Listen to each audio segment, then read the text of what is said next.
What's actually holding us back? When can the tipping point come? When can the money start flowing? Why doesn't advertising pay for all data? When are people going to all go online on their devices? When is all this going to happen? Because I've seen all these brilliant reports that have these great big diagonal lines facing upwards. And it's kind of 11 billion, 14 billion, 16 billion, 18 billion pounds worth of promise. And then a lot of companies, some of my clients included, will then reverse calculate how much their share is worth. So if it's worth 20 billion in 2014, well, we control 4% of the market, so we'll take 4% of 20 billion, and now we're going to hire 900 people in an office and so on. It's like, yeah, okay, cool. So there's a massive fragmented problem here. Plus also, I mean, in Mobile World Congress in Barcelona, the bits that I can remember, everyone's a mobile expert now. Everyone is not only a mobile expert, a mobile advertising expert. Every time, everyone's a mobile internet expert. Brilliant. The most busiest stands like in Hall 5 and Hall 8 were anything that said mobile advertising on it. Because people are trying to work out where the hell the cash is. They're the busiest stands. But this ultra-fragmentation has led to a world in which who the hell knows who to trust? Who's talking sense?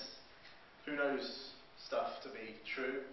Where the money really is and where the money really isn't, or what's really going to happen. We suffer in life by something that a very, very good philosophical reference for you is a guy called Nassim Nicholas Taleb writes in a book called The Black Swan. He calls the way we look about things called in the triplet of opacity.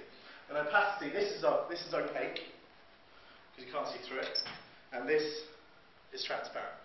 So he says that history suffers from the triplet of opacity. One thing, there's three things. One thing is this. We have what's called a retrospective distortion. We look back at things the way they were, say, for instance, in the fixed line internet, and we remember things and then apply it to things now, and we go, well, it's going to happen kind of like the same way.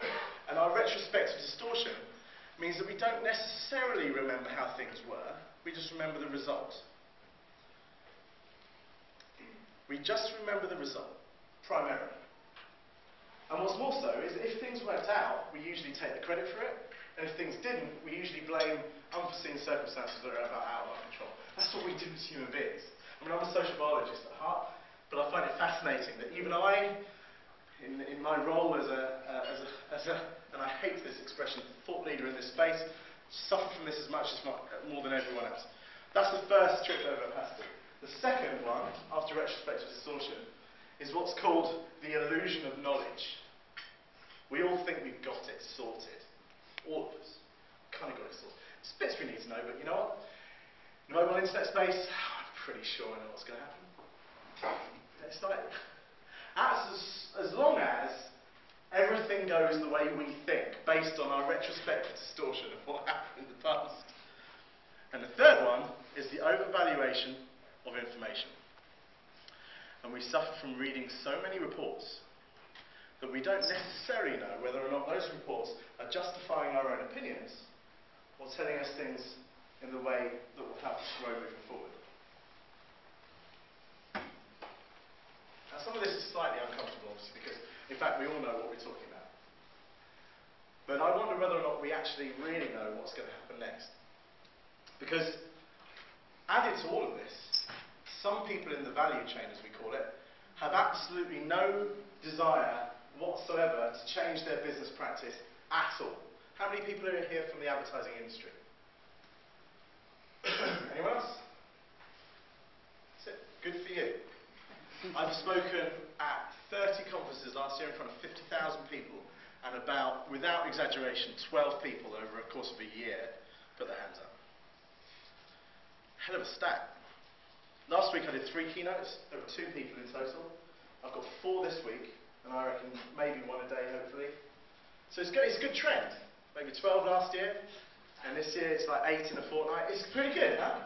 It's pretty good. It's going around. The advertising industry obviously really give a shit about it. It's good. Flying people into every conference they are. Full of their checkbooks, waiting to sign fucking checks. So anyway, there's a lot of people in the industry, in the value chain, that don't actually want anything to change. If you speak to an advertiser about mobile internet, they go, show me the inventory. Where's the inventory? Give me inventory, I'll spend the cash. You haven't got the inventory? Well, let's spend the cash. Guy from a massive mobile network yesterday told me, on Friday told me, of course he wouldn't call me on Sunday, that'd be ridiculous. On Friday he said, you see, the thing is, we're not going to make the inventory available, especially on permission-based stuff, on direct marketing, on SMSing, messaging, permission-based profiles. We're not going to make it available until the advertising industry has guaranteed us that they're going to spend money. So we're in this dance between the mobile networks with their rich, deep profiled information and the advertising industry with their deep, deep, deep pockets full of cash. On the face of it, it looks like it should be so easy. But anyway, the good news is that progression isn't incremental. Things don't move like this in history. They actually move in fractures. They jump. So there was one day in 95, I was talking to a room just like this about making banners clickable on the internet. Soft drinks manufacturer said to me, why would we make banners clickable? Well, because they can click through to a site. It can be your brand. Why would we have a website where we sell soft drinks? 2 years later, they've created a range of the biggest and best websites that the late 90s had seen. 24-month gap. So, the year after that, I was speaking at a conference, and I was like saying, God, do you remember the days when you guys didn't actually have websites? Oh, we've always had a website. Years. I've been in this industry years. We've always had a website. It's funny, ridiculous. Okay. It's the beauty of YouTube that you can now just send them a link of what they said 3 years ago. We're all accountable now. But some things remain true. Whatever happens, and whatever bad bets we make, because none of us really are experts. I said when was I? Brussels a couple of days ago, and I said there's no such thing as thought leaders, because actually we're talking about stuff that take no account of random events happening. Do you think that anyone on September the 10th walked into the Twin Towers scared that 2 fucking planes would land in them? Do you think anyone did?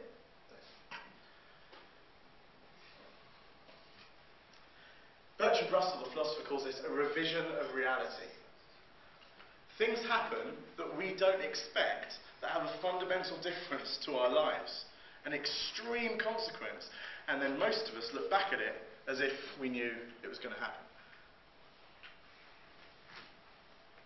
The Lebanese struggles were thought to be a mere bagatelle, a few weeks of arguments.